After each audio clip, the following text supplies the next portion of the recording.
So, guess what came in today? The final 3 books in the Star Darling series that I was missing. So, let's come over here. Let's take books 3 through 6 down. Put that one up there. And put 3 through 6 back.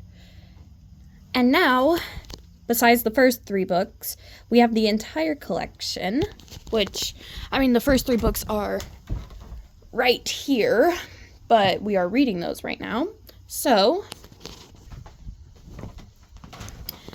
in honor of getting the final 3 books that we needed, I will be putting Good Wish Gone Bad up there. Just not right. Oh, sorry. Sorry. Anyway, but just not right now, because right now I am currently really upset with it. Anyway, hold on. Let me brush my bangs back because they're actually really starting to. Oh my god, the gradient fade is like, oh my god, astronomical. Astronomical. I need to straighten my hair. Jesus Christ. Okay, where's my headband at? Astronomical. Oh my god, it's so pretty! Okay. Anyway. But, sorry, that meme, astronomical, is from a Star Darlings short called Astronomical. And, Sage is like, that's so astronomical! And Scarlet goes, astronomical. Because Astra was the main focus in that. Okay, I've been talking for 2 minutes. Let's start.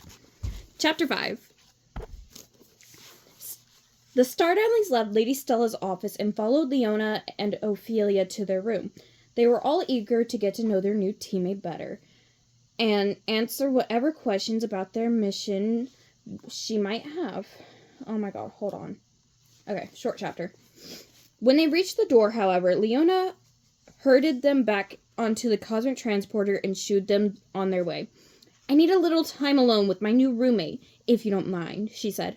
Moonbeams, gasped Ophelia, as they stepped through the door to the room. Is that a stage? It sure is, replied Leona, stepping onto the star-shaped golden platform in the center of the room. Instantly, the floor lit up beneath her. Lights blinked in sequence around the base. The words, "You're a star," and "Leona" took turns flashing behind her on a massive floor-to-ceiling hollow screen. Above, a disco ball covered with tiny star-shaped mirrors dangled from a crystal-studded chain. Stars of light danced over Ophelia and across the entire dorm room as it twirled like a rotating planet overhead. Hi, Nala. Poe, get your head out of my window. This is kind of the performance side of the room, explained Leona. That's the dressing room side. Over there, she pointed past her bed, which was large and round, and piled high with silk pillows and set on a pedestal. Around it hung a lacy curtain made of strings of twinkling lights. On the other side of the bed stood a full-length 3-sided mirror. This, too, was framed by lights. An antique steamer trunk overflowing with glamorous costumes in every possible shade of gold stood up open next to it. I guess they haven't had time to finish your side of the room yet, said Leona, turning to what used to be Scarlet's side, which was much more empty and much less interesting than before. I really hope so, because skateboarding on your wall sounds pretty damn interesting. There now stood a plain solar metal bed with a basic white moon feather comforter and a single pillow of modest size. Each was trimmed in thin yellow ribbon, but Leona had to squint to make that out. A simple chest of drawers crouched in the corner as if it wasn't sure yet that it wanted to stay. No, this is everything, said Ophelia. Leona laughed, thinking it was a joke. Really? I don't need very much. Really, sorry, wrong voice. Really, I don't need very much, you know?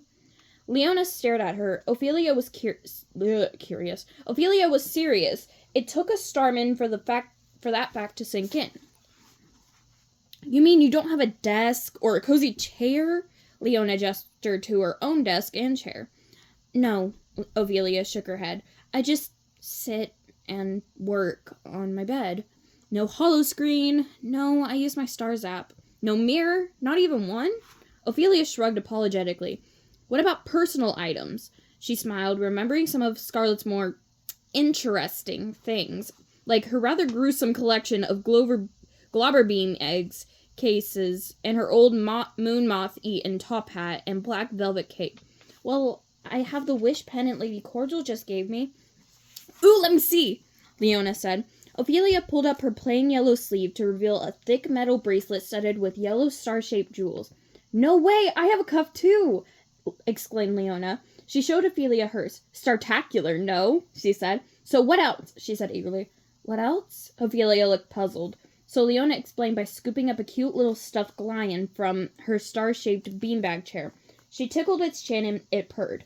Then she ran her hand along its golden back.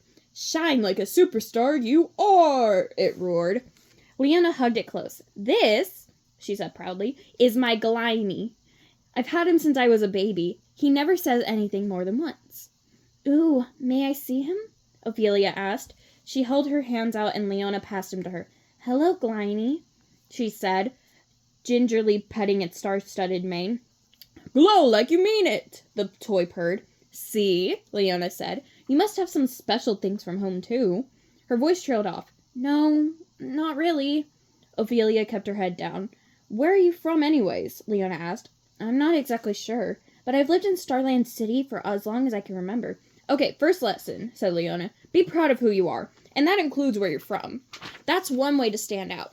How amazing that you live in Starland City. I'm sure you've had a lot of many incredible adventures, unlike me, who's from little old Flarefield. She closed her eyes and pretended to snore. Not that I'm not proud of it, she said, her eyes popping open again. Naturally, I am, but listen to this. Can you believe I never once traveled farther than Flarefield Lake until I came here to Starling Academy? For real, I know. Leona groaned. It's my parents. Ugh, she sighed. They're home buddies. She rolled her eyes. What can you do? She smiled. Oh, wait. What can you do? She smiled. All I can say, Leona went on, is thank the lucky stars I got into Starling Academy. Best day of my life, so far. My parents made it very clear that if I didn't, it would be Flarefield High for me. Even when I got accepted, they asked me to think about giving up my place and staying home. Poe, get away from that. Popo, don't make me use the buzzer. One sec. Okay, just seeing it scared him off. Okay,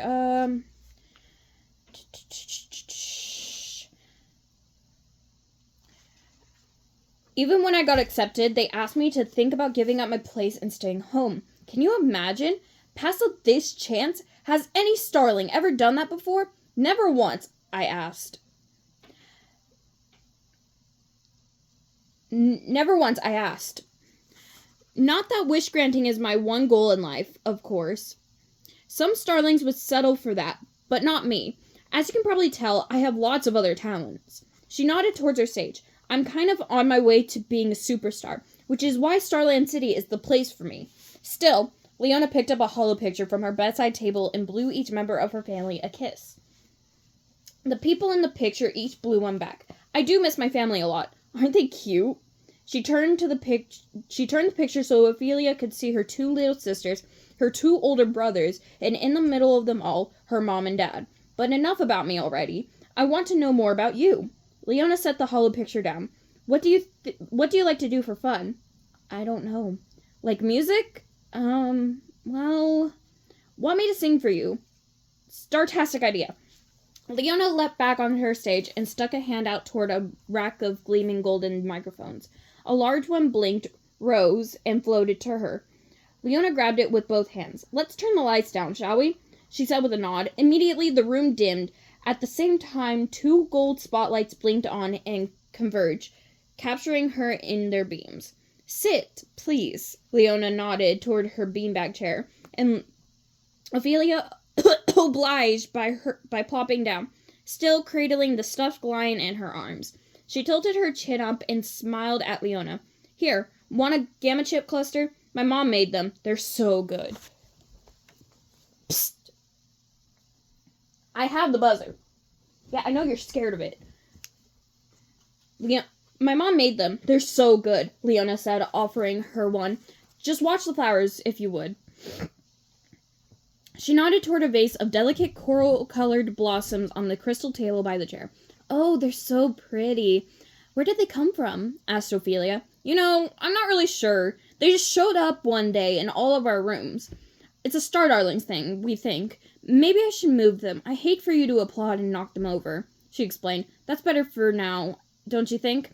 The rest of the star day flew by, for Leona at least, as she performed her repertoire in its entirety, plus a few encores for fun. She was frankly stunned when the landscape began to brighten outside her windows as the sun sank behind the crystal mountains and the moon began to rise. All of Starland, and Starlings too, shone brighter in the evening at lightfall, when the halo of energy surrounding the planet reached its most glorious peak. Just then, Leona's stars flashed. Ophelia's did as well. Dinner time? Already? Leona let her mic drift back into its place on the stand and nodded the spotlights away. Star apologies, Ophelia. We hardly talked about you at all. But don't worry, we will. We have plenty of time, she assured her with a wink. As Leona's eyes reopened, she noticed the flowers sitting in the corner of the room. She walked over and took them, pausing to smell them. It was hard not to. Their fragrance was so very sweet. She sighed with pleasure, then turned to give her new roommate a chance to smell them, but changed her mind suddenly. Well, are you ready? She sent the flowers to her dressing table and crossed her arms over her ribs. Yes. Ophelia jumped up from the chair and left Leona's stuffed lion on the seat. Hey, careful! Leona snapped. Have a little respect for my things. Star apologies, said Ophelia. She hurried over to hand Leona her toy. Give me an S! Give me a T! Give me an A! Give me an R! The lion roared while Ophelia's wide eyes began to fill with liquid glitter, otherwise known as starling tears. Instantly, Leona wished she could take her words back, or at least tame them a bit. She sounded like Scarlet. What was wrong with me? She asked herself. Every time it comes back to insult Scarlet. She took a deep breath, let it out, and tried to find a smile somewhere within. It's fine, she finally growled. As she heard herself, she winced. Let's just go to dinner. As they left the room, Ophelia used her wrist to wipe her eye. I was careless with your things, but I'll be more careful next time. And I guess I was a little hot-tempered, Leona admitted. Star apologies. I think I was just hungry. Leona gulped. What's wrong with me? She wondered. Okay, that's chapter 5 of Leona's Unlucky Mission. Can you tell that this dumb book is going to be the goddamn death of me? Yeah, so next chapter will be chapter 6.